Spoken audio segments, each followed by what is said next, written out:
Cordial saludo, estimados estudiantes de décimo, bienvenidos a esta clase de filosofía en la cual les explicaré a este filósofo Aristóteles. Ustedes ya consultaron ampliamente sobre la biografía, ahora me corresponde explicar con la ayuda acá de las tecnologías uno de los pilares de Aristóteles nada más.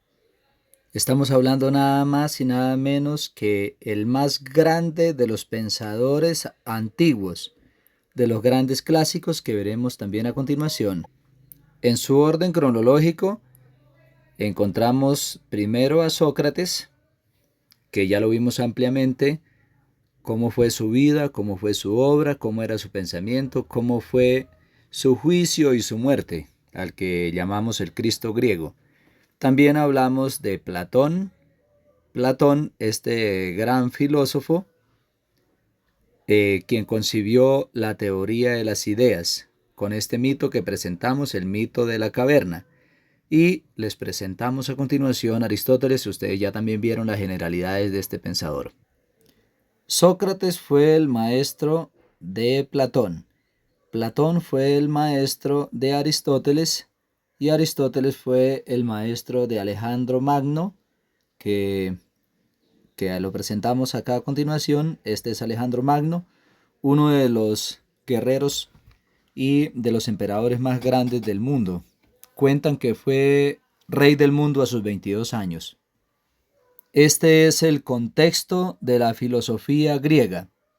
Acá encontramos, en este mapa podemos ver que alrededor de lo que se llaman las culturas mediterráneas, que están alrededor de todo esto, entonces, Atenas es el lugar donde Aristóteles nació y donde vivió y desarrolló su pensamiento. Ustedes dirán, pero ¿por qué este lugar es tan importante para el desarrollo del pensamiento humano? Entonces, tal cual también como lo vemos hoy en día en el estrecho de Hormuz, por acá, por esta zona, se movían y se siguen moviendo muchas mercancías, lo que representa que Grecia es como una especie de puerto, y en los puertos no solamente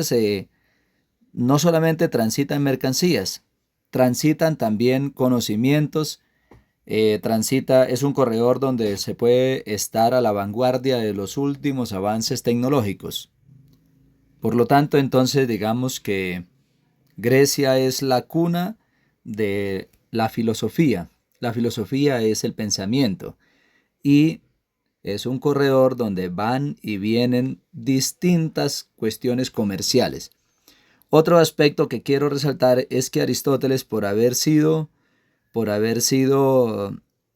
muy cercano al rey Filipo, era una persona que, digamos que por cuestiones de dinero no tuvo problemas.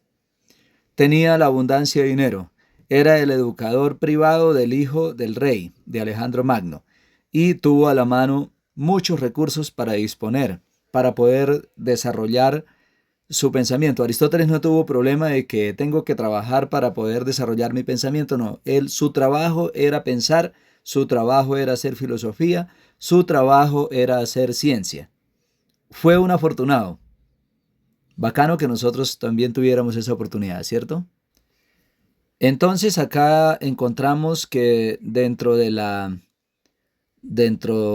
ciudad de Grecia, Grecia antigua, estaba por acá localizada el Liceo, que es una escuela donde se formaban los estudiantes.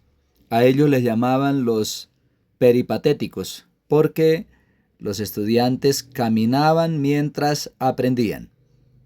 Eran instruidos por su maestro, no eran aulas de clase como las que tenemos hoy en día, sino que eran estudiantes que caminaban por los jardines de su inmensa escuela y ellos aprendían mientras iban caminando, eran instruidos en las diferentes lecciones.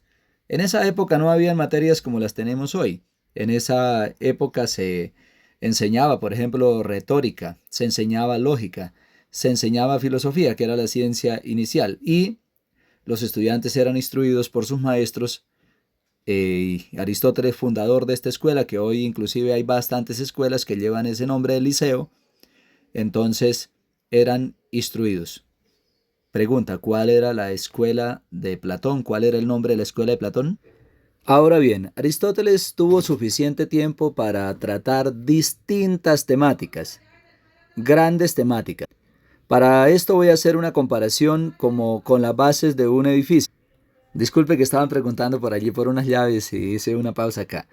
Acá vemos que en los pilares de los edificios, para que un edificio se sostenga, pues se deben hacerse unas, yo no sé acá en el Peñón cómo le llaman esto, columnas, le llaman los pilares, los pilotes. Bueno, llámese como se llame, es la estructura que sostiene una construcción y un edificio. Del mismo modo, Aristóteles, en toda su arquitectura del pensamiento, también tiene unos grandes pilares o grandes temas. Acá tenemos uno inmensamente grande del que es el que nos vamos a ocupar acá. Realismo y metafísica. Más adelante trataremos el tema, por ejemplo, de la lógica. Luego trataremos el tema de la ética. Luego la política. Esto me imagino que será campo de otra ciencia. Aristóteles trató innumerables temáticas, entonces tengamos en cuenta eso. Por ahí un estudiante me decía, me dijo, ¿otra vez Aristóteles? ¿Otra vez con ese mismo cuento? Pues yo le dije, usted va a hacer un cuento que le van a echar de aquí hasta que esté en la universidad, porque Aristóteles es la base. Y usted no puede prescindir, usted no puede dejar de lado lo que son las bases, porque son las columnas sobre las que está estructurado y montado lo que hoy nosotros tenemos por conocimiento. Entonces, de aquí en adelante, ustedes no crean que van a escapar muy fácilmente al pensamiento de Aristóteles, porque eso se encuentra completamente por todo lado de nuestra vida. Entonces, vamos a tratar solamente hoy el tema del realismo y metafísica.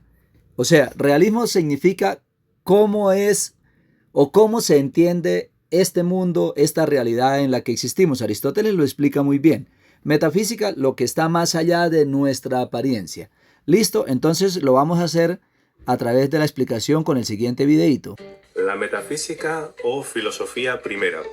Aristóteles creía que la metafísica es la principal de las ciencias teóricas. Entre otras cosas, la metafísica se ocupa de indagar cuáles son las causas y los principios supremos de la realidad, qué es la sustancia o qué es Dios. Vamos a empezar por la teoría de las cuatro causas. Aristóteles nos dice que los principios de la realidad no están en el mundo inteligible como creía Platón. Aquí estamos hablando de realismo, o sea, la realidad cómo está estructurada. Para eso figura las cuatro causas. Creo que yo les había mencionado por un momento lo que es la imagen de que está, o la estatua que está frente a la alcaldía del Peñón en el parque, una estatua hecha en piedra de que representa a la familia peñonera. Ahorita les traigo a colación ese tema. Aristóteles nos dice que los principios de la realidad no están en el mundo inteligible como creía Platón, están en nuestro mundo, en el sensible. La realidad está sujeta al espacio y al tiempo. Aristóteles cree que las cosas que existen, los seres, tienen cuatro causas. A ver si lo he entendido. Yo existo, soy un ser. Así que según Aristóteles, ¿hay cuatro causas que condicionan mi existencia? Efectivamente, así es. Aristóteles te diría que por un lado te condiciona una causa material, pues tu cuerpo está compuesto de materia, de músculos, de huesos, pelo, etc. La materia es todo aquello de lo que estás compuesto. Pero estarás de acuerdo conmigo en que no eres solo materia apilada de cualquier manera, sino que tienes una forma determinada. Pero estarás de acuerdo conmigo en que no eres solo materia apilada de cualquier manera, sino que tienes una forma determinada. Por un lado, eres materia y por otro, forma. La forma no es simplemente tu silueta. Lo que Aristóteles entiende por forma es la esencia de cada realidad individual, aquello que te convierte en un ser único y te diferencia de los demás. A esta unión de materia y forma, Aristóteles lo denomina hilemorfismo, que quiere decir en griego. Aquí para traer un ejemplo, una otra forma es que nosotros estamos hechos de células muy similares, los humanos. Sin embargo, aunque las células nuestras sean muy similares, una cosa es Taliana, otro ser es Alexis, otro ser es Jaime, otro ser es Lizy Valentina. Bueno, cada ser toma una forma con materias muy similares, que si usted ve una célula humana, como ustedes lo han visto en biología, son muy similares. Sin embargo, la forma o lo que hay detrás de esa materia sí que cambia notoriamente. Continuemos. Diego, esto mismo, materia y forma. Nos faltan dos causas. A ver, ¿tú por qué razón existes? Bueno, pues porque 9 meses antes de que nacieras, tus padres le enviaron un WhatsApp a un servicio de reparto de niños en cigüeñas de París o algo así. El caso es que si existes es porque algo o alguien te ha engendrado. Bueno, pues esa sería la causa eficiente o motriz. En el mundo hay 7.000 millones de personas, así que está claro que el servicio de reparto de niños en cigüeña es muy eficiente. Ya llevamos 3 de las 4 causas. Materia, forma, causa eficiente. ¿Qué nos falta? Pues para el final dejamos la causa final, así se llama. Para explicar qué es la causa final, tenemos que introducir un elemento nuevo. Aristóteles creía en algo llamado teleología. No lo confundáis con teología. Mientras que la teología es el estudio de Dios, la teleología es la ciencia de los fines o metas. ¿Qué quiere decir esto? Pues que Aristóteles cree que tenemos un objetivo predispuesto y tendemos hacia ello. La causa final será, por tanto, aquello hacia lo que tendemos. ¿Cuál es tu objetivo en la vida? ¿Ser feliz? Bueno, pues eso será hacia lo que tiendes, la realización de tu esencia. Recapitulemos. Tenemos una causa material, tu materia, músculos, huesos, causa formal, tu forma, aquello que te convierte en un ser único. Estas dos dan lugar al hilemorfismo. Y finalmente, causa eficiente, aquello que te ha generado, una cigüeña o lo que sea. Causa final, aquello hacia lo que tiendes. Si esto os ha parecido difícil, agarraos a la silla porque viene una teoría muy complicada. Pensemos por un momento en esta realidad, por ejemplo, el monumento a la familia Peñonera que se halla acá en nuestro municipio. Acá nosotros tenemos que este monumento de la familia Peñonera tiene las mismas 4 causas de las que habla Aristóteles. Tenemos la causa material, o sea, responde a la pregunta de qué está hecho. Está hecho de piedra, algo por acá por acá tiene unas pequeñas cadenas, que eso es como acero. Esa es la primera causa, causa material. Causa formal, hace referencia a qué es lo que está representando. Tiene silueta de una familia peñonera. Esa misma piedra se pudo haber labrado para adquirir otra forma. Digamos, el fundador del municipio, ¿sí? Entonces, ¿quién diseñó esa causa? Pues la causa eficiente fue el que diseñó esta, de causa material la piedra, causa formal el bosquejo o el plano que tiene, la causa eficiente, a quien le pasó por la idea en la mente de hacer esta estatua. Esto no ocurre al azar, no es que la piedra haya adquirido esa forma al azar. No, alguna persona la diseñó, un escultor la diseñó, ordenado por otra persona que también en su época lo haría. No sé quién sería el que lo hizo, pero bueno, está representando una familia ahí. Y la causa final es el fin para lo cual fue eso. Sería que fue hecho para adornar, para representar la familia, representar la cultura peñonera en su esencia. La forma en que caminaban con sus mulas cargando, la forma en que llevaban a sus niños, que cargaban sus perros, su escopeta, sus herramientas, sus canastos. Bueno, esa es la causa final. Háganse una pregunta, ahí se las dejo para que vayan pensando. ¿Cuáles son las causas de mi existencia? La causa material es muy fácil, la causa formal es muy, bueno, soy una persona. La causa eficiente, piensen en eso, ¿quién me hizo? ¿Solamente fueron mis padres o alguien más intervino en mi existencia? Ahora bien, la causa final es ¿para qué vine a este mundo? ¿Para qué? ¿Para ser un médico? ¿Para ser un ingeniero? ¿Para ser un padre de familia? Ustedes eso lo deben descubrir. Como dice Manuel Kant, nosotros somos una tabla en blanco y nos corresponde irla llenando, esa tabla en blanco, irla llenando con la información a través de nuestra vida. Venimos, gracias a Dios, venimos en blanco. Entonces vamos a continuar acá, el ser y sus significados. El ser es algo que yace, como dice Aristóteles. Voy a pintar acá un pequeño árbol. A ver, el ser. Para Platón, la esencia de este árbol estaba fuera de él. ¿Recuerdan? Que estaba por allá en el mundo de las ideas. La figurita de Platón de un triángulo, mundo suprasensible, mundo sensible y inframundo. Para Aristóteles, el ser de las cosas va a estar dentro de la misma cosa, dentro del mismo fenómeno, como lo llama Aristóteles. Entonces vamos a dejar rodar el video para que se explique un poco No más se esto. conforma con una parcelita de la realidad.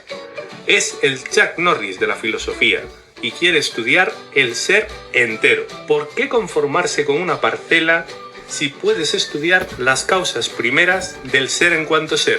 Si con esto no ligas, estás perdido. Esto es lo que hará Aristóteles. Intentará dar razón de la realidad en su totalidad. Nos dirá que para hablar del ser tenemos que recoger todos los significados posibles del ser. Esto lo conseguiremos distinguiendo varias categorías. Por un lado, tenemos la sustancia. En ti y en el resto de las cosas hay una sustancia permanente, algo que no varía. Puedes crecer, puedes engordar o adelgazar, pintarte las uñas de los pies, pero hay cosas en ti que no cambian. Eso que siempre has sido y serás, bueno, pues eso es la sustancia o esencia. Recapitulemos acá. Voy a poner una cuestión sobre la sustancia y los accidentes. La sustancia está haciendo referencia al ser. Entonces, pensemos en a cualquier estudiante de nuestro grado 10º. Pensemos en un estudiante. No digo quién, porque para que no vayan a hacer burla. Bueno, si cierto estudiante llega con el cabello pintado, por ejemplo, de amarillo al colegio, ¿ustedes creen que por eso deja de ser ese estudiante? No, señor, no deja de ser ese estudiante. Sigue siendo el mismo. Entonces, el color del cabello, si llegó más gordo, si llegó más flaco, sigue siendo el mismo. Eso es accidental. El ser permanece, sigue siendo Alexis, sigue siendo Valentina, sigue siendo Jonathan, sigue siendo Marjuli. Bueno, la esencia permanece. Les traigo un cuento acá. Estos días estaba jugando en el Coliseo y un estudiante me dijo, aquí sí nos podemos dar fuerte porque aquí sí ya no es mi profesor. Y yo le dije de inmediato, ¿cómo así que no soy su profesor? ¿Acaso es que yo puedo dejar una parte de mi ser por allá colgado en un aula de clase para venirme acá a jugar al Coliseo? No, señor. Yo soy el mismo porque es mi existencia y mi ser es el mismo, tanto en la institución como en el Coliseo, como en una fiesta, como en el parque, como en cualquier lugar. Entonces no crean que el ser se fragmenta, el ser permanece. Algunas cosas que porque usted se quitó el uniforme, por eso no deja de ser estudiante, por eso no deja de ser la misma persona que es. Como está sucediendo estos días, dice, a mí no me pueden implicar en problemas de la institución cuando yo peleo en la calle porque yo no tenía el uniforme. El uniforme es algo accidental, el uniforme no hace parte de su esencia. El uniforme es algo accidental. Tengamos en cuenta esto para la vida. No crean que porque yo me disfrace, dice, aunque la mona se vista de seda, mona sigue siendo. Ya tenemos accidentes. No penséis en los accidentes de tráfico. Aristóteles le llama accidentes a las cosas que accidentalmente son así, pero podrían ser de otra forma. Por ejemplo, tú tienes una cualidad que es la de ser atractivo. Coincidió así, has tenido suerte, pero podrías no serlo. Es un accidente que sea así. Los accidentes son varios. Lo que pesas, lo que mides, la edad, las cosas que tienes, todo esto es a lo que Aristóteles denomina accidentes. Cosas que son así, pero podrían ser de otro modo. El listado de accidentes es el siguiente: la relación, la acción, la pasión, el lugar, el tiempo, el tener o el hacer. Vamos a complicarlo todavía más. ¿Os acordáis de Parménides? Ese señor que nos decía que lo que es y lo que no es, y que por tanto no era posible el movimiento.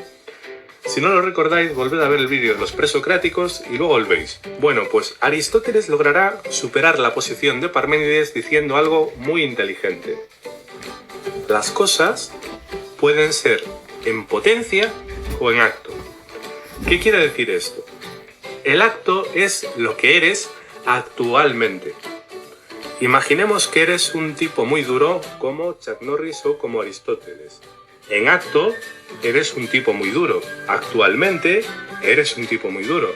Pero eso podría cambiar con el tiempo, ¿verdad? La potencia es aquello que puedes llegar a ser, pero aún no eres. Expliquemos esto, bueno, de otra forma. No soy buen dibujante, pero hagamos cuenta que acá tenemos un huevo de una gallina. Entonces, eso es el acto, es un huevo de una gallina. Esto puede llegar a ser otra cosa. Si está engendrado, puede llegar a ser un gallo o puede llegar a ser una ave. Entonces, acto y potencia. En el caso, por ejemplo, de la persona, usted, voy a poner el ejemplo, Marlon. Marlon tiene la potencia de llegar a ser un padre de familia, ¿o no? Tiene, Taliana puede llegar a ser un médico, una médico. Así sucesivamente. El acto es lo que se es actualmente y la potencia es hacia lo cual ese ser puede llegar a ser, pero sin cambiar su esencia también. En el tiempo hay posibilidades o potencialidades de que dejes de ser un tipo duro y te conviertas en un ancianito inofensivo. En acto eres un tipo duro, pero en potencia eres un ancianito desvalido. Así Aristóteles consigue explicar el movimiento que Parménides negaba. En acto eres algo y tienes la posibilidad de ser otras cosas. El movimiento es el tránsito del acto a la potencia. Otro ejemplo. En acto vemos una semilla, pero en potencia esa semilla se puede convertir en trigo. En acto tenemos trigo, pero en potencia el trigo se puede convertir en pan. En acto tenemos pan, pero una vez comido y digerido tiene la potencia... Bueno, se entiende la idea, ¿no? Aristóteles cree que si algo se mueve o cambia, tiene que haber una causa. En otras palabras, si algo se mueve o cambia, tiene que ser movido por algo, entendiendo movimiento en un sentido amplio y no solo como movimiento local. ¿Por qué se mueve la pelota de béisbol? Porque un bate en movimiento la golpeó. ¿Por qué se mueve el bate? Porque un ser humano lo movía haciendo uso de sus brazos. Si aceptamos que todo lo que se mueve es movido por otro, se nos presenta un problema. Si el elemento 1 se mueve porque lo mueve otro elemento, en este caso el 2 porque se movía, porque a su vez lo movía otro elemento, el 3, y así sucesivamente. Como veis, la teoría aristotélica nos llevaría a creer que hay motores o generadores de movimiento hasta el infinito. Aristóteles encuentra una solución a este problema. Dirá que existe un primer motor con la capacidad de iniciar el movimiento de forma autónoma, sin que él tenga que ser movido por otra cosa. Será algo que mueva sin ser movido. Este motor inmóvil es la sustancia suprasensible, lo que Aristóteles entiende por Dios. El Dios aristotélico es eterno, inmóvil y es acto puro. No necesita potencialidades, no necesita llegar a ser nada, pues ya es perfecto. Este Dios se pasa el día pensando, pero no piensa en cualquier cosa, piensa en lo más perfecto. ¿Y qué es lo más perfecto? Él mismo. Hasta aquí la metafísica de Aristóteles. De esta manera es que Aristóteles sustenta la teoría del movimiento como la causa de todo. Ojo, en Aristóteles no se puede hablar que creía en Dios como lo creemos hoy en día. Para Aristóteles, el Dios es equivalente como al ser. Entonces, esto mueve a esto va moviendo a esto, y así sucesivamente. Dice, pero no puede haber una cadena infinita de movimientos. Debe haber algo que tenga su razón de ser en sí mismo, que no sea movido por otra cosa. Es lo que algunos, ¿recuerdan las discusiones que teníamos estos días? Algunos decían, oiga, ¿quién creó a Dios? Pues alguien decía, tuvo que haberlo creado otro. Entonces yo le dije, si a alguien creó a Dios, entonces no sería ese Dios que pensamos, sino fue el que creó a Dios, ese es Dios. Bueno, por lo tanto, no se puede pensar que haya una cadena infinita de causa, de causa, de causa, de causa. Debe haber lo que se llama una causa incausada. Más adelante, Santo Tomás de Aquino, uno de los escolásticos, va a explicar un poco más profundo este asunto. Pero hasta aquí llegamos con la explicación de la metafísica y el realismo de Aristóteles. ¿Cuál va a ser la tarea? Entonces, para el día lunes, por favor, cada quien en un pedacito de papel, anotar una pregunta que haya surgido de este video sobre el pensamiento de Aristóteles, y por la parte de atrás del papel proponer a otro un nombre de otro estudiante que vaya a ser el que le responda a la pregunta. Yo llevo una cajita y vamos a introducir esas preguntas dentro del papel y vamos a hacer una dinámica a ver qué tanto ustedes aprendieron sobre esto. Pueden consultar otros videos de Aristóteles, les voy a enviar por ahí otro link, o consulten Pensamiento de Aristóteles, Metafísica de Aristóteles, y verá que podemos llegar a conocimientos avanzados sobre este pensador, porque es muy complejo. Queridos padres, recuerden que sus estudiantes deben formular preguntas a partir de este video. Se me ocurre, por ejemplo, esta pregunta acá. Aquí les traje una. No se vayan a copiar, esta no es válida para ninguno. ¿Por qué Grecia se convirtió en la cuna del conocimiento? ¿Cómo es que se da, otra pregunta, cómo es que se da esa unión entre materia y forma en un ser? ¿De qué manera? ¿Qué pasa con el ser cuando se extingue de una realidad? Bueno, etcétera, etcétera. Lleven preguntas, por favor, para el día lunes en la clase de filosofía. Que tengan un feliz fin de semana.